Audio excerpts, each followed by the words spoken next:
Imagine stepping into like this ancient, freezing monastery right in the dead of winter. Oh yeah, the atmosphere is just so stark. Right. The stone walls are echoing with these unaccompanied Gregorian chants. And you, the learner, I want you to picture yourself as this aging hyperlogical philosophy professor. Named Wittgenstein, right? Exactly. And you've built your whole career on strict analytical frameworks. You've only come to this remote place to collect an inheritance from a deceased monk, Brother Methodius.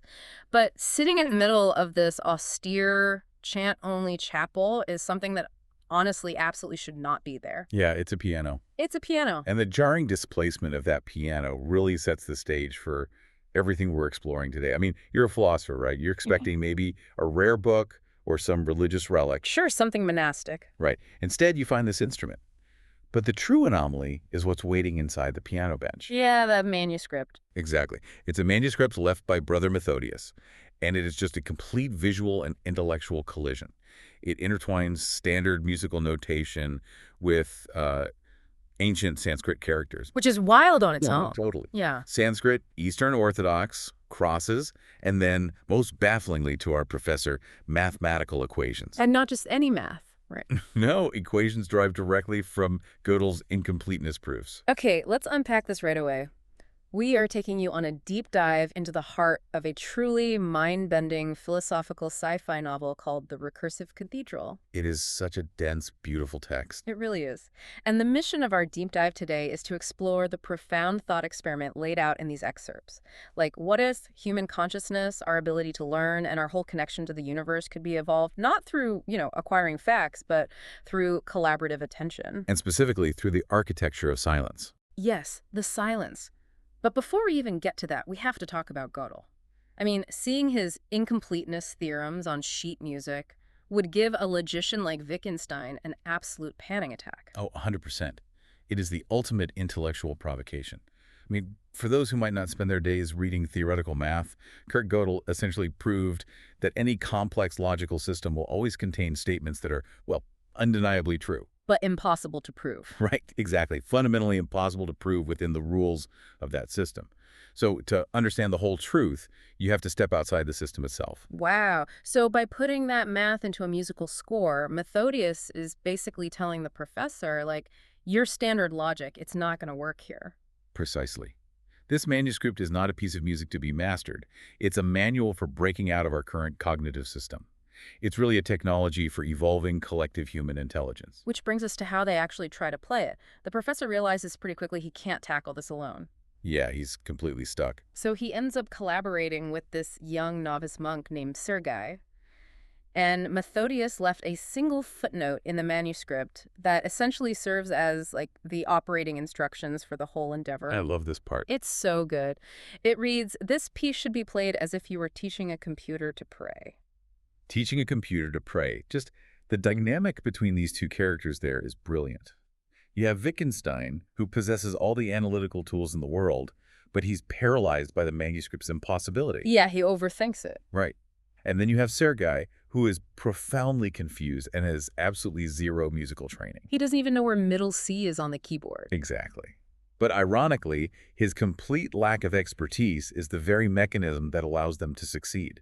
I am so fascinated by the mechanics of this. So Sergei sits at the instrument. He doesn't have the muscle memory of a trained concert pianist, right? Yeah. A pro would just reflexively try to force the notes into a recognizable melody. Right, they'd fall back on their habits. Exactly. So instead of actually playing the keys, Sergei does something incredibly strange. Yeah, he depresses the key so slowly that the internal hammers never actually strike the strings. So it makes no sound at all. Basically, yeah. He listens to the mechanical friction of the wood, the shifting of the felt, the breathing of the room. Sergei realizes the notation isn't dictating what sounds to produce. Oh, wow. It's an instruction manual for shaping the silence between the notes. It's about recognizing that every moment of silence contains the latent potential of all the notes that are not being played. It's an incredible image, honestly. These two men sitting in the freezing cold, just pressing silent keys. But, I mean, I have to push back on the practicality of this a little bit. Yeah. Because it's a gorgeous metaphor, right? Like looking at the negative space in a sculpture or, paying attention to those heavy pauses in a tense conversation.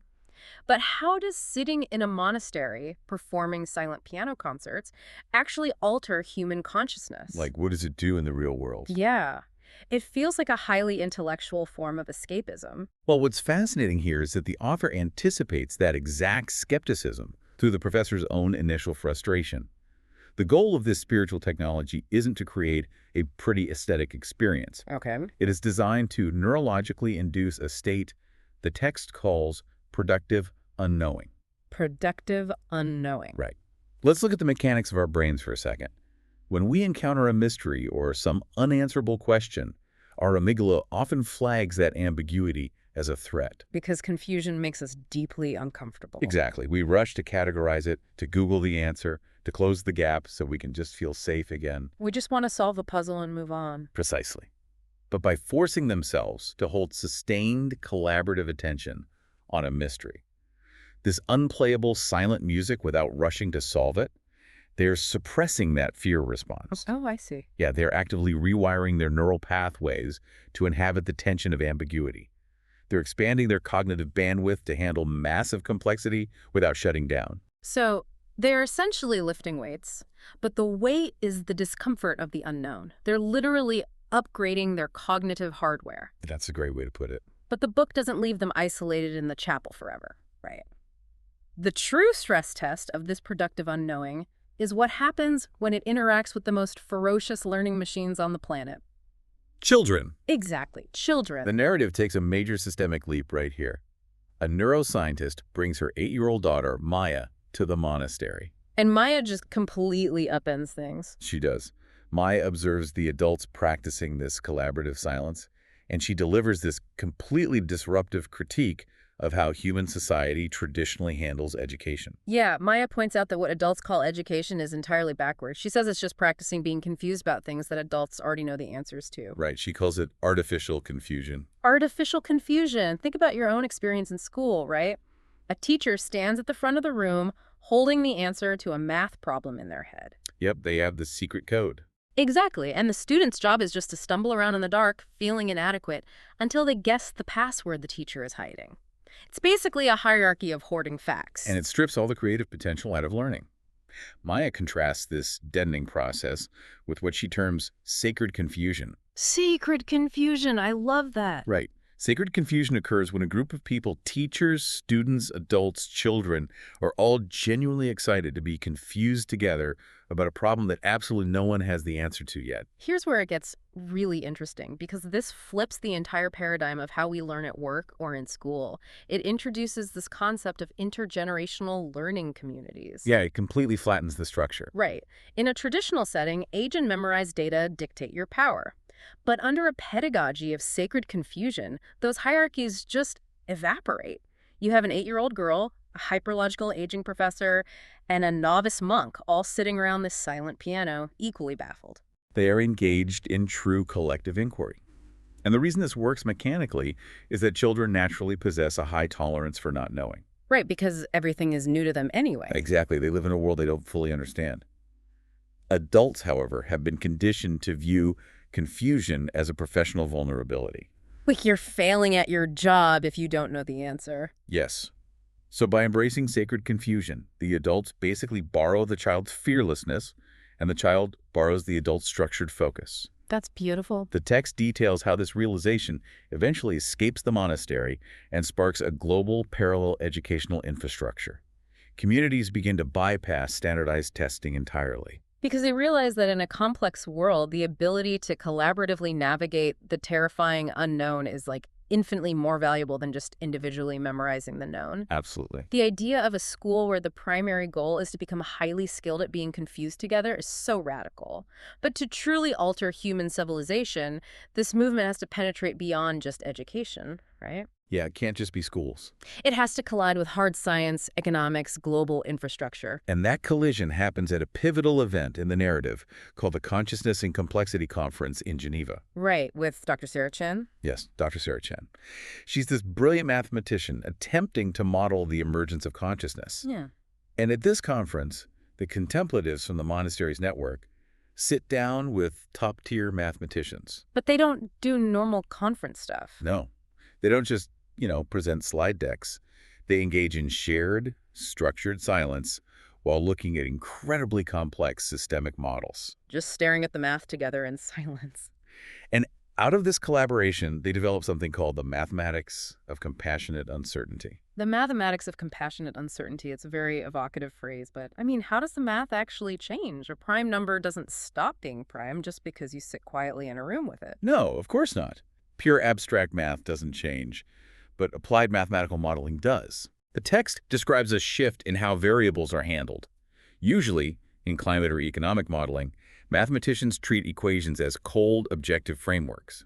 They plug in data and try to force a desired prediction. Right, trying to optimize for efficiency or profit. Exactly. But during this conference, the equations literally seem to evolve. The researchers start treating mathematical modeling as a participatory relational exercise. So they're interacting with the math differently. Yes. The contemplative's focus introduces a new variable, which is an awareness of interconnected suffering and needs. That's the compassion part. I get it. So they stop trying to force the models to yield maximum efficiency and instead allow the math to highlight the most resilient, compassionate pathways. So what does this all mean? I'm still struggling to bridge the gap between a room full of people looking at compassionate math equations and, like, a tangible boots-on-the-ground crisis. A real-world application. Yeah. Let's say a global supply chain completely collapses. Food isn't getting where it needs to go. How does collaborative silence fix a broken supply chain? You can't just meditate a cargo ship into port, you know? No, you can't move the ship with your mind. Oh. But silence fundamentally changes how the human nodes within that supply chain communicate. The text introduces the concept of contemplative activism. Contemplative activism. Right. Think about why a supply chain actually breaks. It's rarely just a lack of resources, right? It's caused by panic ordering, hoarding, distorted data based on self-interest. Like everyone buying all the toilet paper at once. Exactly. A node in the network exaggerates its need out of pure fear. Traditional activism or management tries to fix this by imposing a new top-down CEO or a stricter set of rules, which just creates different bottlenecks. You just replace one panic hierarchy with another. Exactly. But contemplative activism uses structured silence to filter the panic out of the data stream. Oh, that makes so much sense. When a region in the book adopts these practices, local distributors hold space for silence before reporting their needs. This strips away the ego, the profit-driven noise, and the fear. Only the genuine, essential data remains. Oh, wow. The text compares it to a forest healing itself after a fire. A forest doesn't have a central command dictating recovery, you know. It relies on a distributed mycelial network. Because the roots aren't hoarding nutrients out of panic. Right. The system effortlessly reroutes resources to the most damaged trees.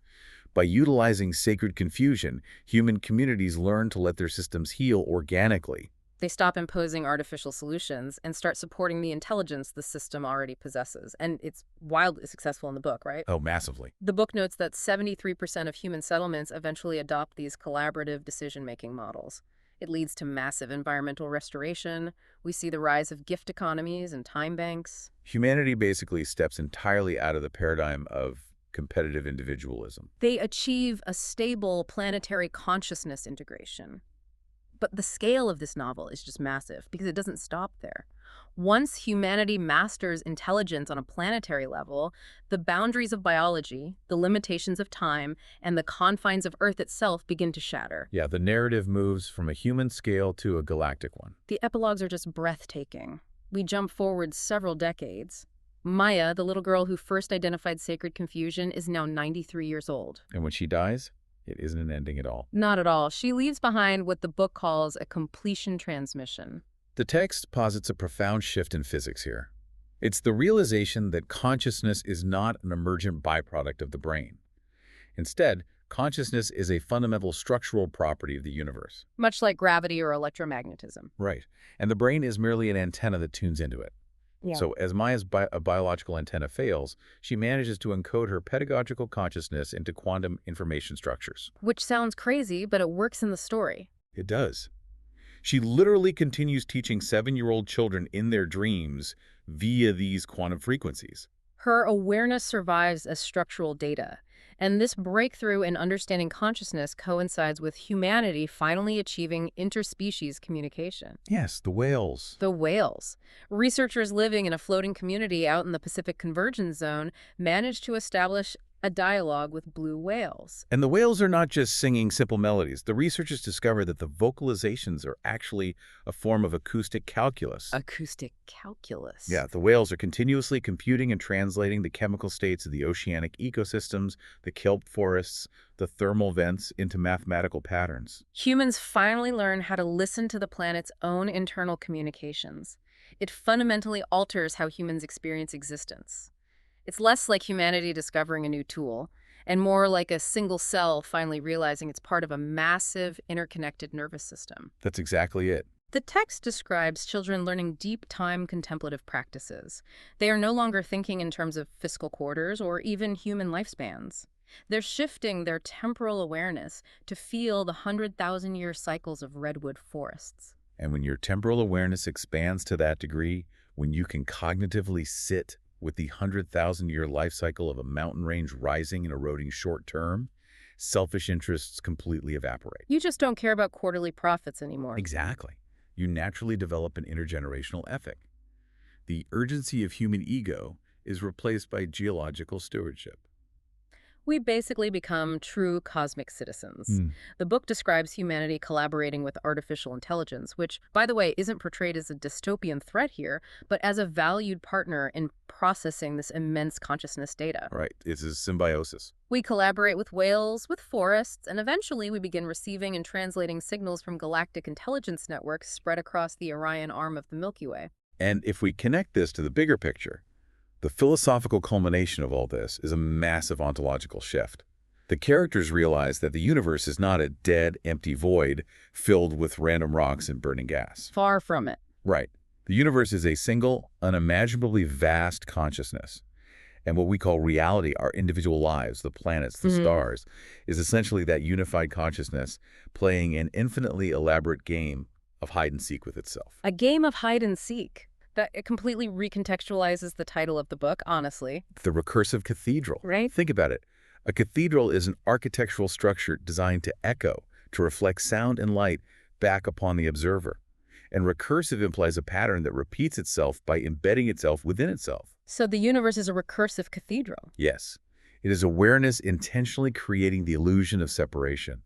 It fragments itself into a philosophy professor, a confused child, a blue whale, just so it can experience the profound joy of discovering its own interconnectedness over and over again. Every time a student learns something new, every time a community uses silence to solve a supply chain issue, it is literally the universe waking up to itself in that specific localized point. Let's bring this sprawling, million-year galactic journey back down to Earth for a moment. Because think about where this entire cascade of evolution started. Right, back in the snow. Yeah. We went from a single, out-of-tune piano sitting in a freezing, snowy monastery, all the way to the emergence of a cosmic consciousness network spanning the Orion arm. And the catalyst for all of it was simply paying attention to the silence. Yeah. It was the willingness to sit with a mystery and allow yourself not to know the answer. It heightens the incredible latent potential hidden inside our daily moments of confusion. I want you to remember this the next time you're sitting at your desk, staring at a screen, feeling entirely overwhelmed by information overload. The next time you are completely baffled by a complex problem in your life and you feel like you are failing to understand the world. You aren't failing. No. You might just be standing at the very doorway of your own sacred confusion. You might be exactly where you need to be to train your brain for something entirely new. The source material offers one final, brilliant image that angers that exact feeling. The narrative jumps forward 1,000 years after the piano first appeared in the monastery. Okay. The world has achieved a breathtaking planetary utopia. Poverty, environmental destruction, isolation, their ancient history. Sounds nice. It does. And yet, a young 23-year-old monk named Thomas wanders into that exact same, now ancient chapel. Despite living in a utopia, he feels a profound sense of confusion. He feels like something is missing. And waiting for him, untouched on the bench, is Brother Methodius's manuscript. He sits down.